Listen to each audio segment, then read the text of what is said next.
우리나라 에너지 안보, 이거 정말 고통 문제가 아닙니다. 시시각각 변하는 세계 정세 속에서 안정적으로 에너지를 확보하는 건 국가의 명운이 걸린 일이죠. 그래서 오늘은 한국의 에너지 안보를 위한 최적의 공식은 과연 무엇일지 그 해법을 찾아 떠나는 여정을 한번 시작해 보려고 합니다.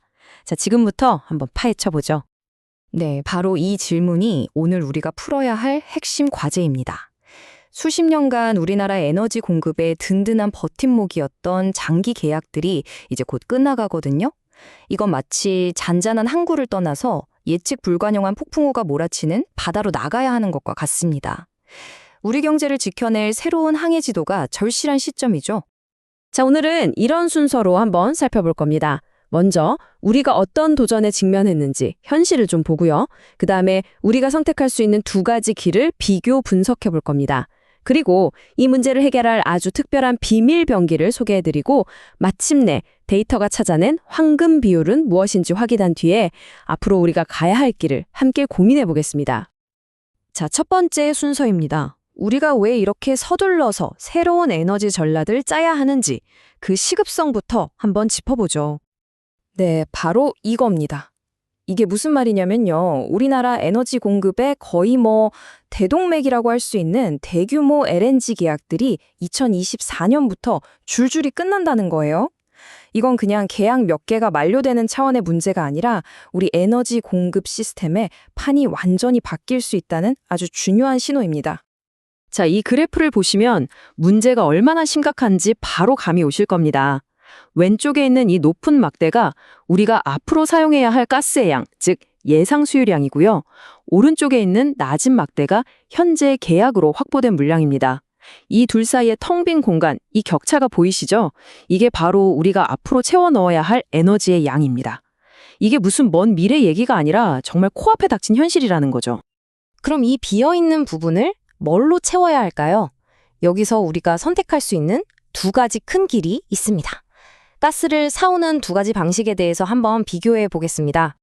첫 번째 길은 우리한테 아주 익숙한 방식이죠. 바로 유가 연동 계약입니다. 이건 말 그대로 국제 유가가 오르면 LNG 가격도 따라 오르고 내리면 같이 내리는 아주 직관적인 방식이에요.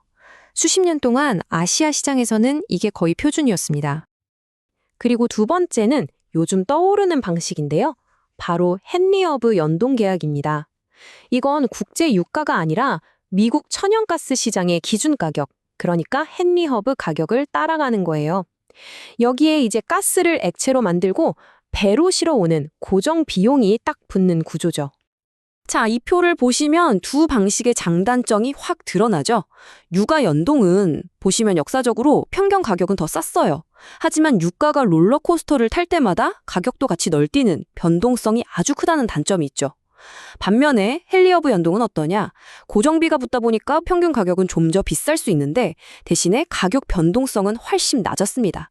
그러니까 싸지만 위험한 롤러코스터냐 아니면 좀 비싸도 안정적인 길을 갈 거냐 이 선택의 문제인 거죠.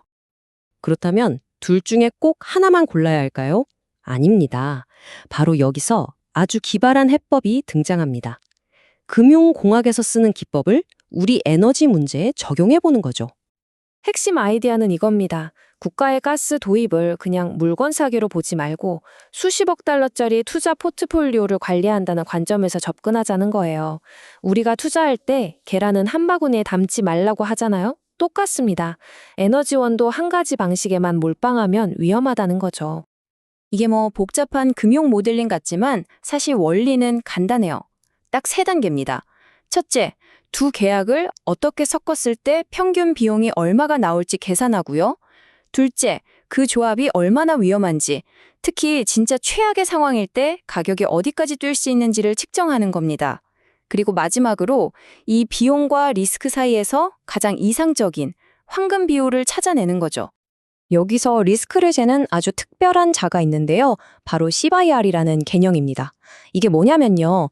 일반적인 리스크 관리가 평소에 소나기가 얼마나 자주 오나를 보는 거라면 이 CBIR은 100년 만에 대홍수가 났을 때 최악의 경우 피해액이 평균 얼마인가 이걸 보는 거예요.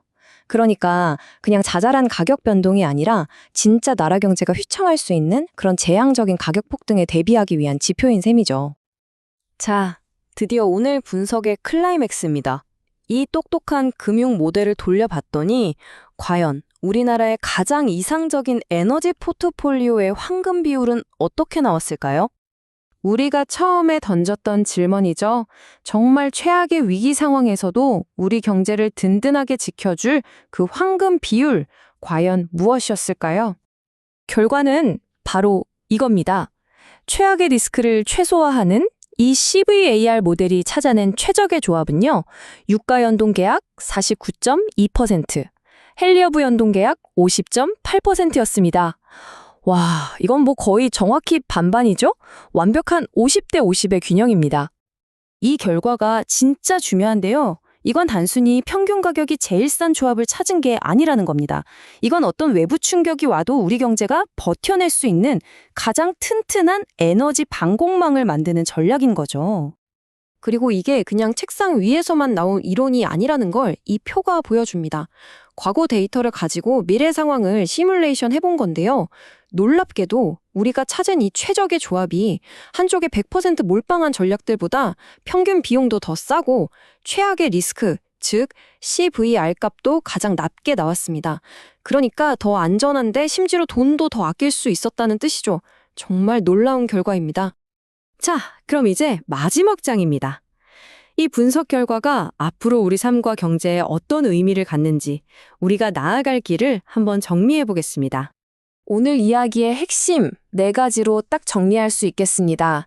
첫째, 한 가지 방식에만 의존하는 건 너무 위험하다는 것. 둘째, 당장 싸다고 덥석 물었다가는 나중에 큰 위기를 맞을 수 있다는 것.